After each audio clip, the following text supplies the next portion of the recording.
Support for Consider This is provided by Sequent Planning, an SEC-registered investment advisor, helping people make informed retirement income decisions. Additional information is available at sequentomaha.com. From the campus of the University of Nebraska at Omaha. Consider This, a program of issues and information behind today's news. Get as comfortable as you can. Feet slightly apart, arms resting. Now, close your eyes. Take a slow, deep breath in through your nose and slowly exhale through your mouth. Again, take a deep breath in and slowly exhale. Continue to breathe slowly and deeply. Notice yourself getting more and more relaxed. Let all your tension melt away. Your body is very heavy, at ease, and warm. Listen to your heart. It's beating steadily and regularly.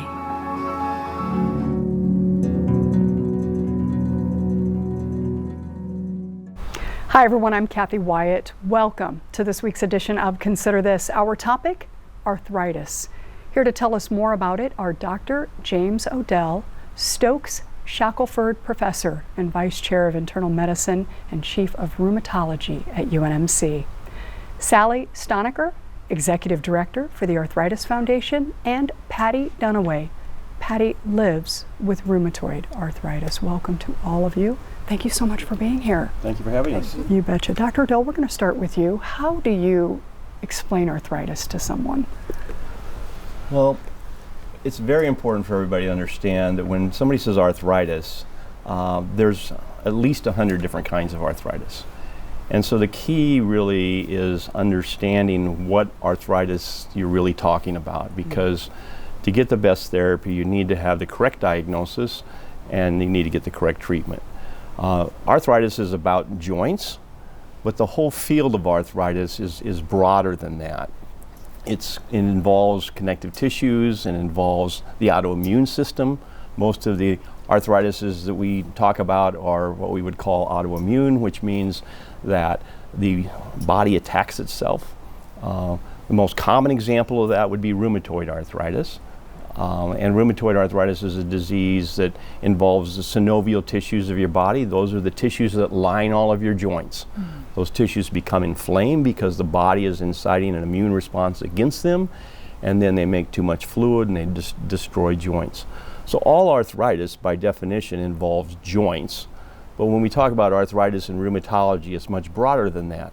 Some features of patients with systemic lupus erythematosus, for example, they have arthritis and arthritis problems, but they have problems in many other organ systems as well. But arthritis is about joints. Okay. Now you mentioned more than 100 types, right? You mentioned rheumatoid arthritis, but there are some other more common forms, and we're going to put those up for our viewers to take a look at. And as we're doing that, tell us what we're seeing here, Doctor. So osteoarthritis is by far and away the most common arthritis there is. People think about it as a wear and tear arthritis, and certainly there's some components of that there, but a lot of people are born with genes that are going to make them develop what we call primary osteoarthritis. And this happens most commonly in women at the time of menopause. Over 30% of Americans at some point in time will have osteoarthritis problems. And some of those, like I mentioned, are kind of primary. They have the genes to get them. Others are more acquired. So injuries can lead to osteoarthritis in basically any joint in the body. And obesity is a big contributor not only to osteoarthritis, but to psoriatic arthritis. So that's a theme that we talk about. Not only does it make you more likely to get osteoarthritis and psoriatic arthritis, number 3 on the slide up there, but it makes you more likely to have problems with them when you get them. The second one on the slide there is rheumatoid, which is what I referred to earlier.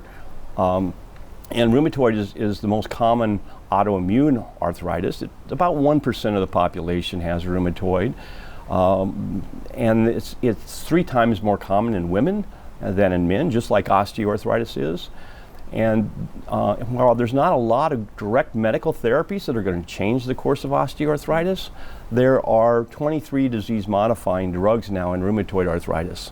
And so rheumatoid arthritis used to have a 50% mortality of about 5 years, which is really pretty dismal. Now, most patients who are diagnosed today with rheumatoid arthritis should lead absolutely normal lives. So that's why it's critical to get early treatment, early therapy, early diagnosis. Psoriatic arthritis has been exploding recently, partly because of the obesity epidemic in the United States. So obesity is a risk factor for developing psoriasis. And if you have psoriasis, about 30% of those people now will go on to develop psoriatic arthritis. And again, that's markedly overrepresented in people that are overweight, and unfortunately, a lot of us in the United States have some of that problem. Gout, of course, has been known forever. Gout has also exploded recently and now makes up about 4% of the population. And gout is by far the most painful chronic disease there is. Most women with gout will tell you that it's worse than childbirth in terms of pain, and they have nothing to show for it. Gout that's the one up there that's more common in men than in women. And then fibromyalgia is really not about the joints, it's about soft tissues. And fibromyalgia is a condition where patients have pain on normal stimuli. So I could touch you on your arm and that would hurt. And some people say fibromyalgia is all in your head. Well, in some ways it is, because your brain is sensing those signals in inappropriate ways. The brain has been reprogrammed. And fibromyalgia is a terrible problem, and it goes through all of the arthritides. So there's more fibromyalgia in patients with rheumatoid. There's more fibromyalgia in patients with osteo, partly because they can't be or aren't as active. So fibromyalgia is a very different condition than the other ones on that list, and it's really not a true arthritis. But we as rheumatologists see a lot of those people. Wow. Fibromyalgia can be caused by psychological trauma, and then your reaction to it, or the way the brain gets reprogrammed for that. It can be caused by sleep apnea, etc. And so we look for all those things when we deal with fibromyalgia. Yeah, pain, obviously a common thread here. We have another graphic we want to put up for our viewers, and as we do that, talk about the different places and the different ways that people can experience pain throughout their body. Yeah, so obviously one of the presenting features of people with arthritis or with fibromyalgia is with pain, but it's really important to understand that arthritis is more than just pain. Some people with arthritis don't have a tremendous amount of pain, they just have very debilitating stiffness and swelling in their joints. And so I wouldn't want to have people think that if it doesn't hurt necessarily, or if I can stand the pain, I should just deal with it. So often the first symptom of rheumatoid arthritis or osteoarthritis, or what we call our inflammatory arthritides, is swelling and stiffness, particularly in the morning. So one clue to the inflammatory arthritis is like rheumatoid arthritis or lupus would be the first thing in the morning being really bad and having to take half an hour, 2 hours, 3 hours to limber up. And if you're having those problems, even if they're not hurting a lot, could be a sign of arthritis. So it's not just pain. But to your earlier question about locations in the body, different joints tell us different things about what kind of arthritis you may have. So for example, if you have these joints involved out here, what we call the DIP joints, distal and phalangeal joints, that's not going to be rheumatoid. It could very well be osteo, or it could be psoriatic arthritis. If you have these joints being involved, it could be any of those.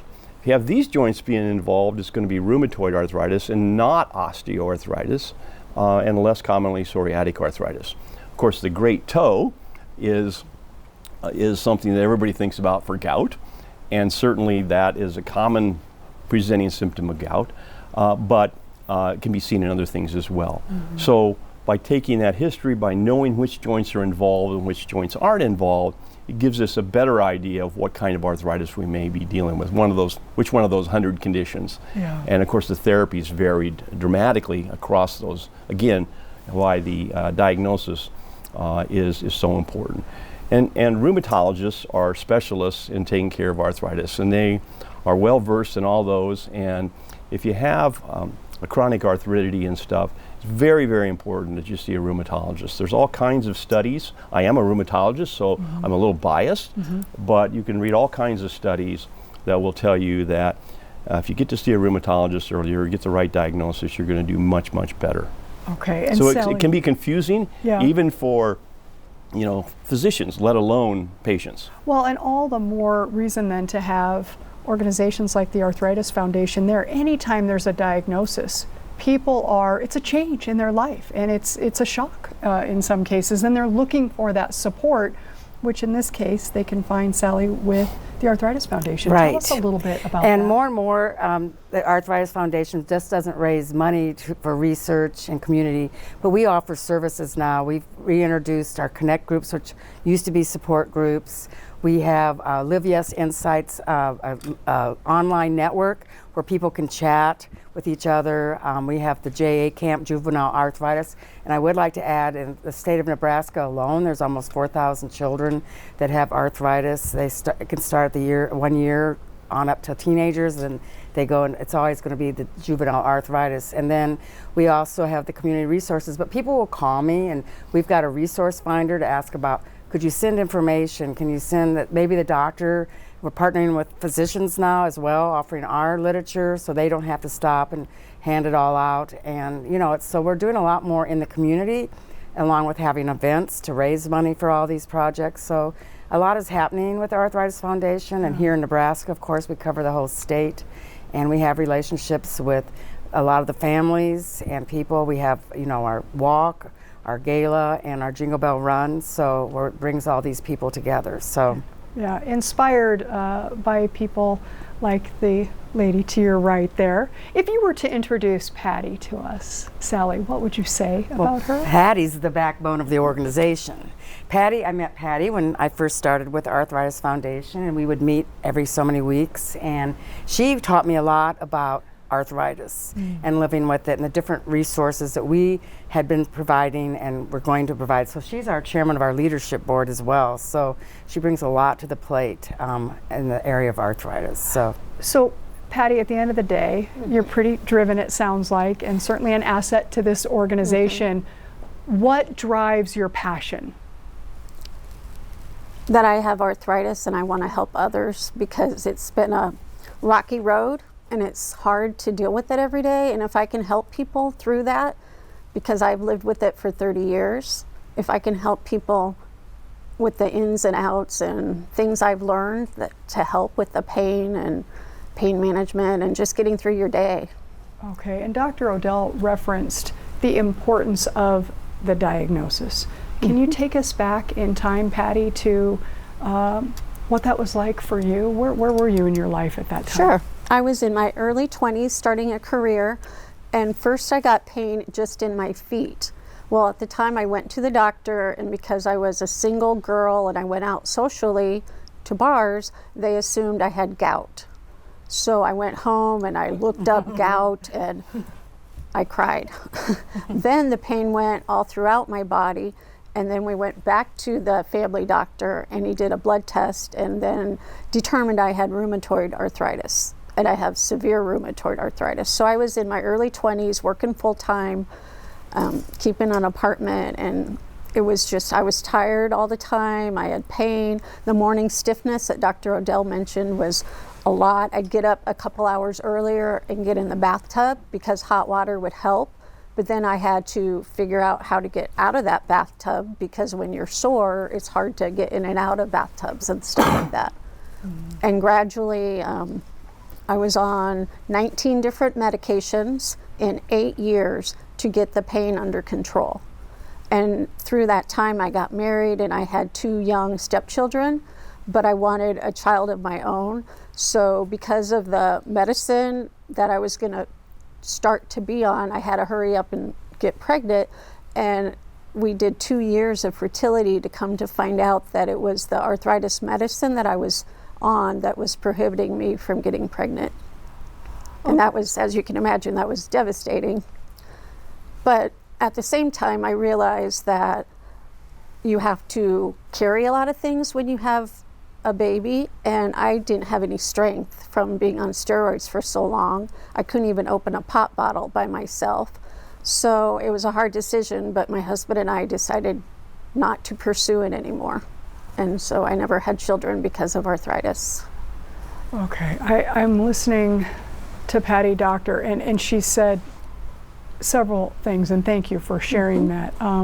When you talk about prescriptions, whether it's arthritis or something else, so critical. You talked about the importance of the diagnosis, but then there's that whole follow-up in terms of, okay, what are we going to do about this? And maybe this would be a good point or a good time for you to jump in, doctor, and talk about that as well. It's not just that you're seeing the right person, but that the left hand knows what the right hand is doing in terms of those medications. It may not just be the arthritis you're dealing with, it could be other things too. So what could you share with us about just making sure to get that right? Yeah, well, first of all, Patty got rheumatoid arthritis in the late 80s, and that was about 6 years too early. So we kind of have gone through a tremendous transformation in how we take care of rheumatoid arthritis, maybe more so than any other rheumatic disease. And if Patty came in with the same story today, and we would have about a 95% chance of getting her on medications that would make it so nobody could tell going forward that she had rheumatoid arthritis. And so they would emphasize the tremendous progress that is made in that time span. That said, I mentioned earlier, there's 23 disease-modifying drugs that I have on available to use for patients with rheumatoid arthritis, and finding the right combination at the right time, considering pregnancy, considering fertility, and all those kind of things are something that we have tremendous power to do now that we didn't have in the late 80s. And so, but all of those are predicated on getting in to see somebody who can make the correct diagnosis. And no matter how many bars you visit when you're in your 20s, you're not going to get gout. And you're particularly not going to get gout if you are female. Okay. And so again, getting the right diagnosis is absolutely critical. We could turn the clock back and know what we know now, and see Patty, today instead of the late 80s, things would have been very, very different, both in terms of fertility and in terms of joint damage that's gone on. Okay. Once the joint damage is there, it's there. Yeah. And so we want to treat it so it doesn't happen. Absolutely. I also wanted to add that the medicine that I'm on won't necessarily work for everybody. So it's very much a trial and error depending on the severity of your disease and just your body makeup, if each medicine works for you or not, or for how long it works. Well, and that's a great point to make, and I wanted to talk about that too in terms of progression. While it progresses, it does so differently in people depending on where they are in their journey and the life around them. Talk a little bit, Patty, about your progression in dealing with this for the decades you have. Sure. In the beginning, when I was first diagnosed, that's when, because of the medications, that's when I got the deformity of my hands. If you look at my hands and my wrists, you'll see how they are bent. And I don't have any pain on a daily basis, but I have this deformity. And my toes are similar like that, and I've had a couple surgeries, and now I have pins in my toes to keep them straight. But I don't have pain. So going forward, it doesn't matter to me if my hands are deformed. I just don't want to have pain. And so when I get pain, then I'll go to the next step, and have surgeries to fix it.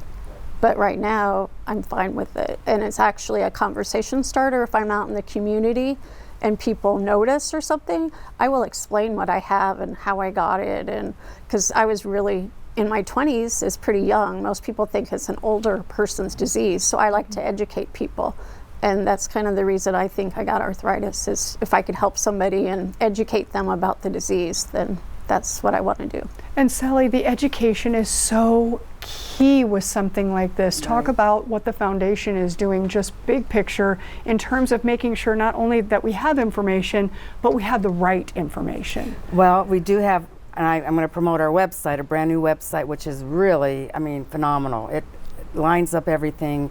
A lot of people, don't have that information handy in the smaller communities. So when they call me, I'm able to sit down with them and go through that with them.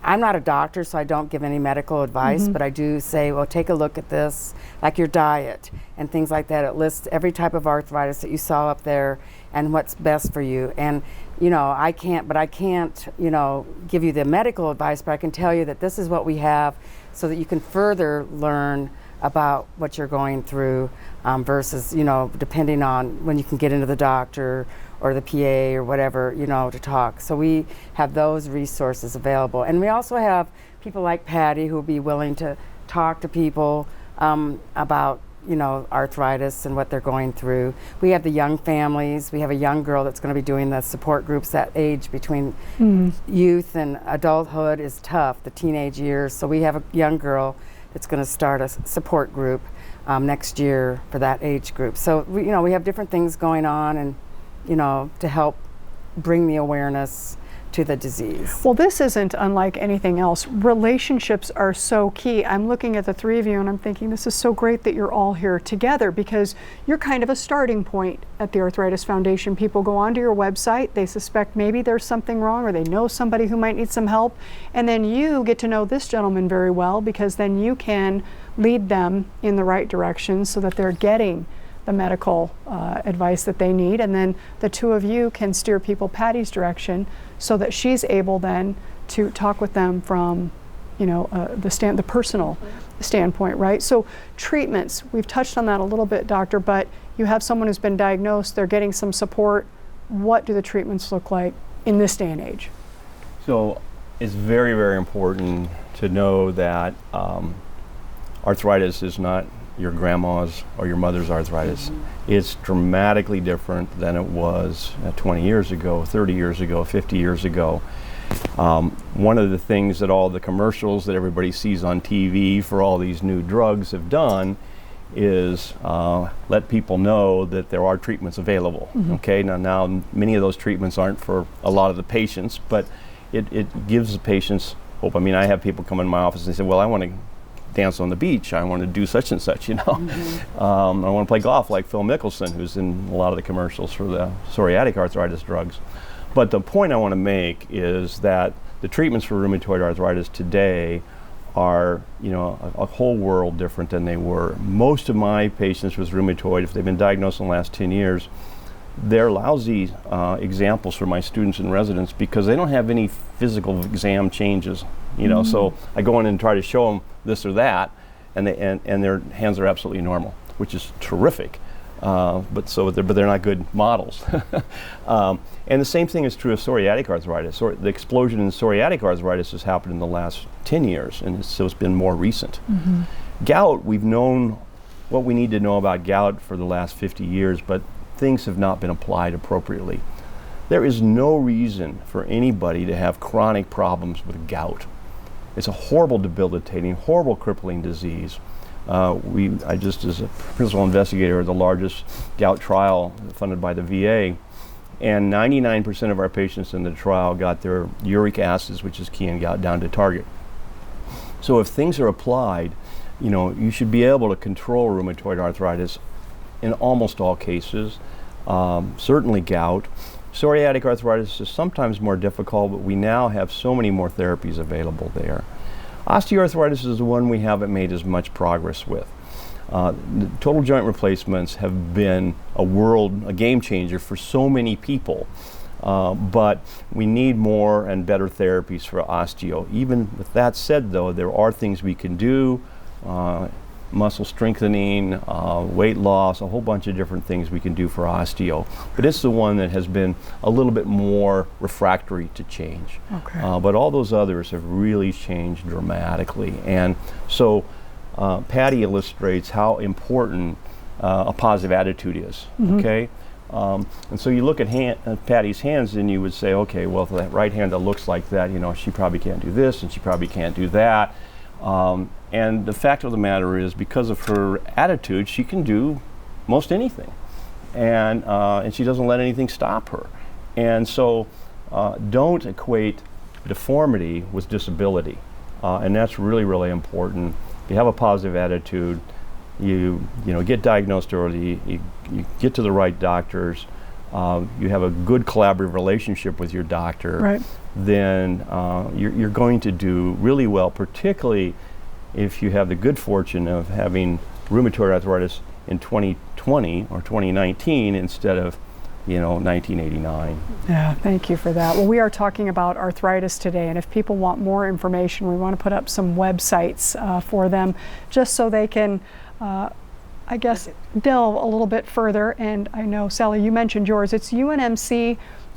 You can also go to arthritis.org. I want to thank all of you for being here today and for sharing your time, expertise, and Patty for sharing your story. I wish you all very well moving forward.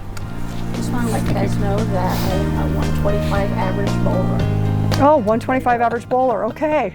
As we close, a look at Consider This behind the scenes as seen through the lenses of Sophia Ritter and Rong Ji Shong, juniors here at UNO. We'll see you next week.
Coming up on the next edition of Consider This, arthritis. Stand by the key. disease that attacks the joints Key, is most common. Stand by camera 2, stand by lose it.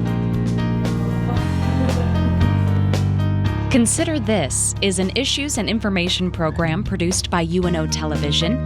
More information and program archives can be found at netnebraska.org/consider this. If you'd like to share your comments about this program, call UNO Television at 402-554-2516 during regular business hours, or send an email to cwyatt@unomaha.edu. Support for Consider This is provided by Sequent Planning, an SEC-registered investment advisor, helping people make informed retirement income decisions. Additional information is available at sequentomaha.com.